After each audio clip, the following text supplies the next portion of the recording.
Welcome to the First Lutheran Church podcast, produced by First Lutheran Church in Janesville, Wisconsin. We are a congregation of the Evangelical Lutheran Church in America who are seeking to embrace love's adventure together.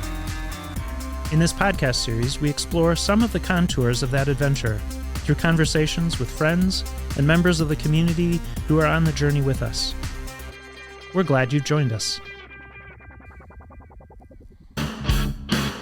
Hey friends, I want to welcome you to today's podcast. This is Renee from First Lutheran Church, and today I'm with Jer Carpenter from Troop 405, Scout Troop 405. We've got Jer, Jerry, Gerald. Call me any of those three and I'll be fine. Well, what does your mom call you? Oh, nothing anymore. Oh, Jer, I'm sorry. Oh, no, that's okay. So, what does your wife call you? Well, I can't repeat that. Oh, okay, Jer. Well, okay, speaking of what, I guess we stepped in it right away because my first question for you, before we start talking about Scout Troop 405, I wanted to ask you a little bit about yourself. So how would your wife describe you? Oh, wow. Arrogant. Oh! She would. She says that all the time. What was that? Stop tapping your fingers, dude. Oh, sorry. Nervous twitch. That's not like me at all. Oh, we're just going to talk and have some fun. Yes. What else would she say? Good father. Passionate. Oh, what are you passionate about, Jer? Everything I'm passionate about. Scouts, sports, church, religion, God, Jesus. I might cover the big ones. Family. Yeah. Kids. And I know young people because I have served with you on different events. We took a mission trip together, didn't we? We did. Where did we go? That was the Joplin trip. Joplin, doing some tornado recovery. Correct. No, that's wrong. We're both lying here. It's where Joplin had the tornado and we were working in we were helping that community get back and running. Yeah. Okay. It wasn't the immediate cleanup. It was a few years later. That's right. That was quite a tornado. Yes. Knocked what do they say? Knocked the hospital right off its foundation. That's insane. Well, okay. So let me see here. Other questions? Favorite childhood memory? We got to dig now. Oh, well, that one always comes to me very quickly because it's actually scout related. I was a scout as a young boy growing up. And when I was in high school, I don't remember exactly what year or what age I was, 15 or 16, we went to Philmont Scout Reservation in New Mexico and spent a week and a half there, hiked over 100 miles in the mountains and saw some beautiful scenery. Oh, 100 miles in the mountains? Yes. So, were you backpacking? Yes, backpacking. Carrying your food with you, carrying your tent with you, your sleeping bag, all your clothing, gear, you name it. Any idea how much that pack weighed? 60 pounds. 60. And you were in high school? Yes. You probably weighed 60 pounds. I was pretty skinny, believe it or not, back then. I believe it. I was too, Jer. I have pictures from that trip where I did like log rolling and mountain climbing, actual rappelling. Yeah. And I was so skinny you could see my ribs. Well, okay, yeah. Well, all right. And it wasn't a six pack either. It was just the ribs.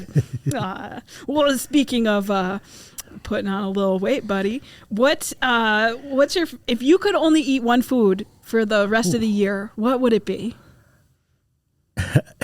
I always tell my kids if I was ever on death row, my last meal would be prime rib and split pea soup.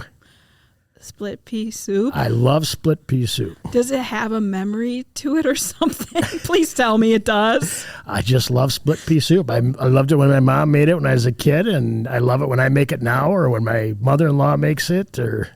I just love split pea soup. And not in the can either. That stuff's terrible. If you don't like split pea soup because you've only had it in the can, then you've not really had it. You need to have homemade split pea soup. Jer, I never eat soup from a can. My husband will tell you I would never eat soup from a can. Soup snob over here. I take it you don't like split pea soup. I don't know. I think that You've never had split pea soup? Terrible.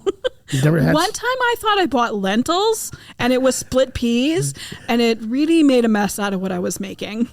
Next time I make split pea soup, I'll remember to bring you a bowl. You know what? I would love that. I would love to have split pea Most soup people don't like it, and it smells terrible. It looks terrible. My kids say it looks like baby barf, but I just tell them I must love baby barf then. Gross. Okay. So that prime rib and split pea soup.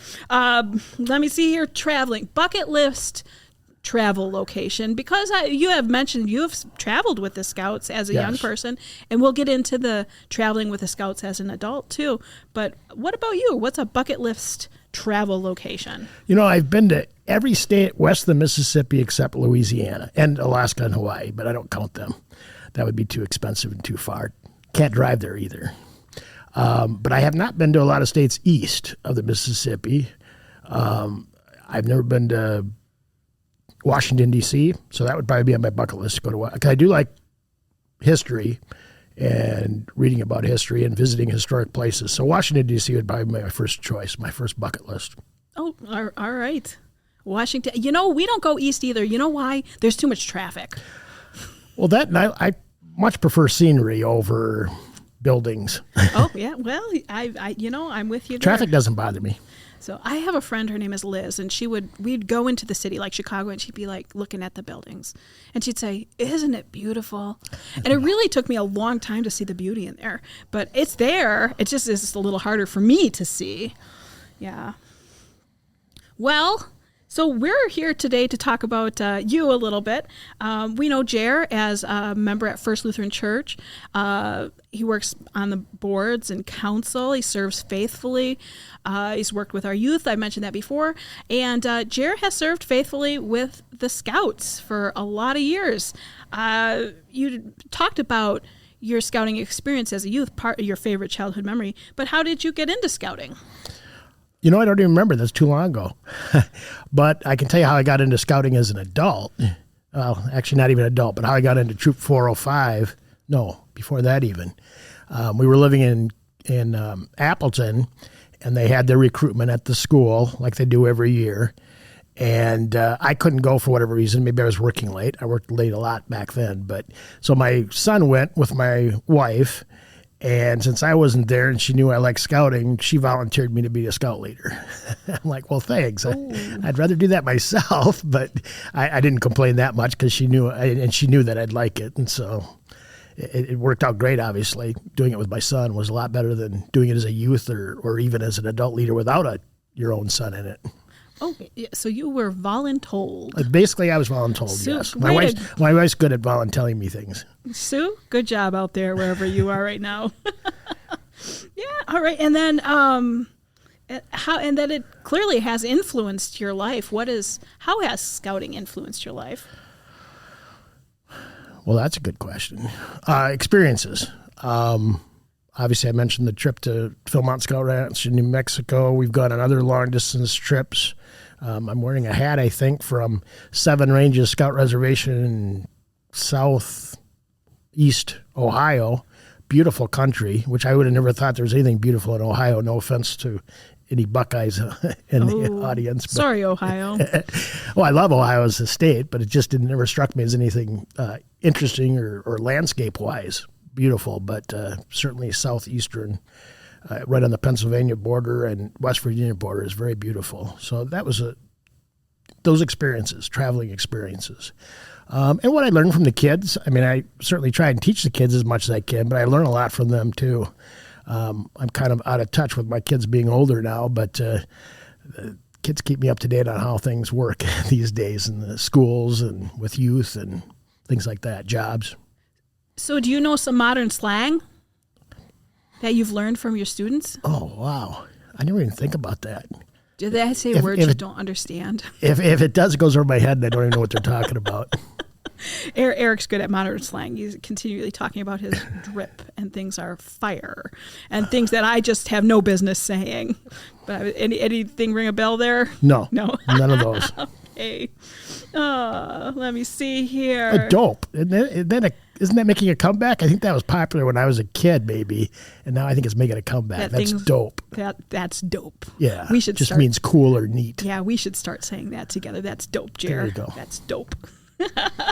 Well, okay, so, oh man, let me see here. Well, what is the current scouting environment here at First Lutheran at Troop 405. Tell us a little bit about what's going on. What's going good? What challenges are you hitting? What's going good is we're still very active. We had a troop go back to Philmont. Unfortunately, I couldn't go with them 2 years ago, so 2021, I believe.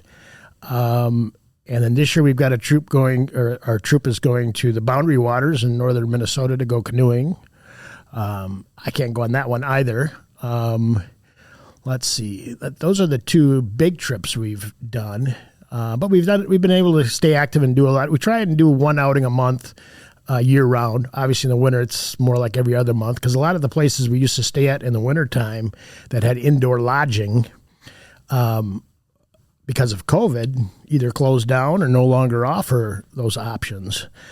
So that's hindered our ability to go places that we used to go, at least in the wintertime. In the summertime, we still go camping pretty much once a month. We still go to summer camp. This year we're going to Tasoma Scout Camp up near Rhinelander in northern Wisconsin. Last year we went to Ed Bryant Scout Reservation in Mauston, which is just, what is that, south or northwest of the Wisconsin Dells. You guys are on the move. We do go quite a bit. We're going to Galena this weekend. There's a huge scout activity for the entire, well, I guess basically nation. But what's it called? What's that? What's it called? It's called the Grant Pilgrimage. So that's where President Grant was born and raised. Or I don't know if he was born there, but he was raised there and lived there for much of his life, even after he was president and after the Civil War. And they have a big activity where they have, it's several thousand scouts from all over the Midwest and probably even farther that come and descend on Galena. Did you say 7,000?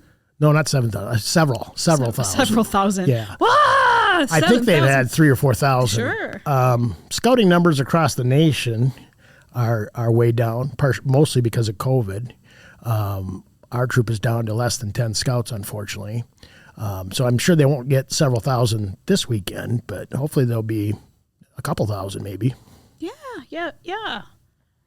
Well, safe travels to you all. Thank you. I know we see you taking off out of here on the weekends, coming back on Sundays, Yep. unpacking trailers Yes. all the time. Speaking, I want to come back to, I know you have these locations that you go, winter camping and things like that.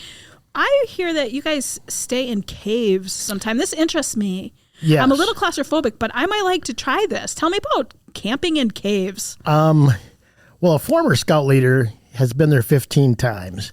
And where's there? It's called Eagle Cave. It's in Muscadet, Wisconsin. If you don't know where Muscadet is, it's, what would that be? Pretty much straight south of Richland Center. So on the far western side of the state. We used to go there every year. Now we go there probably every other year. Most of the kids, once they go there a few times, they start getting bored of exploring the cave, and it's harder as you get older and bigger. But it's a huge cave, and they can get several hundred scouts sleeping in there for a whole weekend at the same time. There's like multiple rooms, multiple areas you can go, and the kids can explore all over the place. And there's a lot of places. The first year I went with my son, I got stuck in a... Stuck? I got stuck. It was a tight fit. Of course, my son had no problem getting through it. I tried to go through it, got stuck. Luckily, I got out of it. But Did you need to call a ranger or something? No, but I was starting to get a little scared. I'm like, what if I can't get out of this? But obviously you could only go so far and you get stuck and then you could just back out. So it wasn't that hard and I wasn't stuck for very long, but it was like, what if I did get stuck? That would be embarrassing. But I've never heard of anybody actually getting that stuck where they couldn't get themselves out. But it's huge and kids are running all over the place. And the only bad thing is they have to keep them, it's like a hotel. They have to keep the lights on all night. So they have lights in the hotel, and we've also stayed in a submarine and they have red lights. You stayed on a submarine? Yeah. Where do you stay on a submarine? They have obviously the soldiers when it was a military submarine. Well, so we can't just walk up to a military submarine and stay on it. No. It's in where is it at? Manitowoc, Wisconsin. It's now a museum. Okay. And then they got a military submarine that is decommissioned, obviously. And so they still have the bunks in there, just like it was used in the war. And they have the torpedoes in there, which the kids think is neat. They can sleep in a bunk over top of a torpedo. All these experiences, yes. Jer, really neat. I mean, what a what a cool experience. And I've seen you guys down working on knots and fitness and identifying things. I just, you guys are always, the scouts here are always busy working on something. So if, there's a lot of information out there about scouting or misinformation. I have a question. Is there a common myth about scouting that you'd like to dispel today? You have that opportunity right now. Well, that's a good one. That's a good question. That's a good opportunity. I think even when I was a kid, people would say, well, Scouts is for dorks. And it's not. It's for people who want to have fun and learn stuff and travel somewhere. I mean, and maybe it's the uniforms. I don't know. But the uniforms also identify us as Scouts so that when we're traveling, give some safety benefit. When you're like at this weekend in Galena at the Grant Pilgrimage, it'll be several thousand Scouts, and everybody will recognize and say, "Oh, wow, those are all Scouts. This is neat. There's a lot of people here, and they're all Scouts." And and it gives us recognition. We do things like we do scouting for food. We do other community service activities where if you're wearing a Scout uniform, people recognize you, like at church with Scout Sunday. Yes. Once a year. If the Scouts are wearing their uniforms, people recognize you as Scout, and you get a lot of old-timers that come up to you and say, I was a Scout when I was your age, or I was a Scout leader. And we have a lot of former Scout leaders at this church that were involved in Troop 405 and other troops at other churches or other organizations. And they'll tell their old time stories, and it's interesting. So no, you wouldn't get that if you weren't wearing a Scout uniform. Nobody would recognize you as a Scout, and they wouldn't know to come up and talk to you about Scouts or their experiences. Well, fortunately, it's becoming a little more popular to be nerdy about something, That's so true. you can be nerdy about scouting. I think that it used to be like not so dope to be nerdy about things, but Yes. But it's coming. It's becoming more okay. Well, and I guess to expand on that opportunity to dispel a myth or whatever is kids. There's a lot of good things about kids, but there's a lot of bad things about kids, and they like to pick on people that are different. Mm-hmm. And if you've got 10 people in a room, 10 kids in a room, and one of them is wearing a Scout uniform, or even 2 or 3, they're going to get picked on by the other 7 or 8. No difference if they're wearing, if they got earrings or jewelry or long hair, or there's just something different about them. Kids are going to pick on them. Yeah. Well, one of the things you develop is character. Yes. And resilience. And embracing your differences. Embracing your differences. Nice. There's a lot of great things going on with Scouts here. So some of the biggest challenges for scouting in this current environment? Recruitment. COVID was really hard on Scouts. Lost a lot of people that, maybe their parents didn't want them to be involved because of being exposed to other people. We were still meeting regularly as a troop throughout COVID. Some troops were, some troops weren't. COVID hurt a lot, and the schools no longer allow, as far as I know, any organization to come in and recruit like they used to.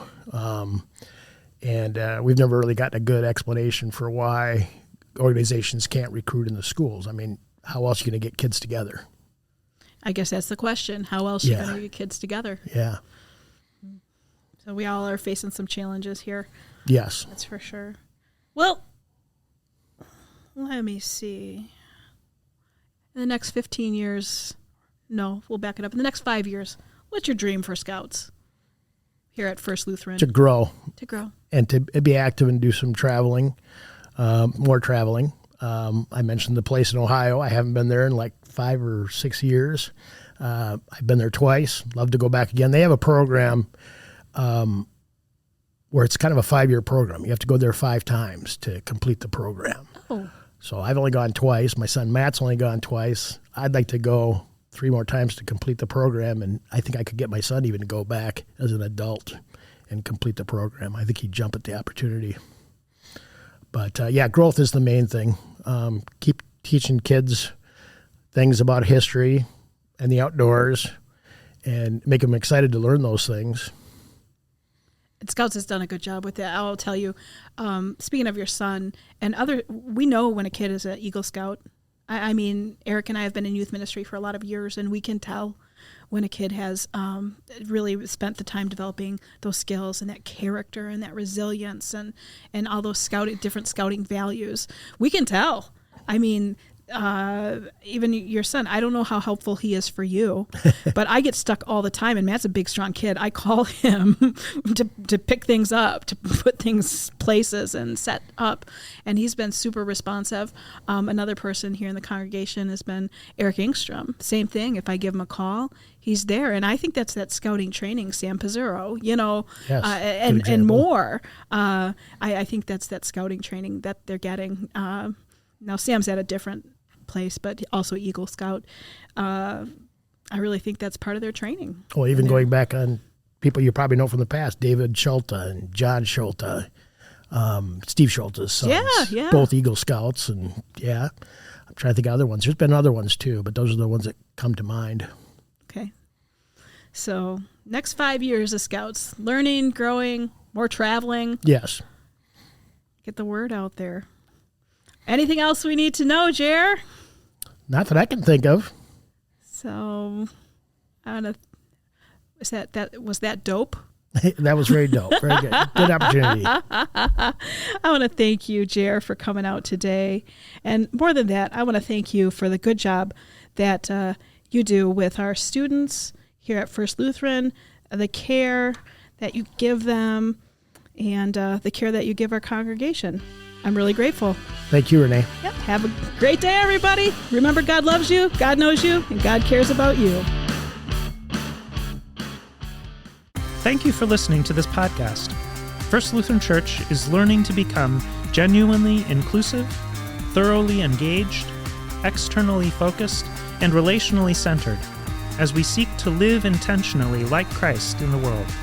Embrace the adventure with us. You can find out more about us on our website at flcj.org. We welcome your questions and comments, which can be shared through our contact page. We're also active on Facebook and Instagram.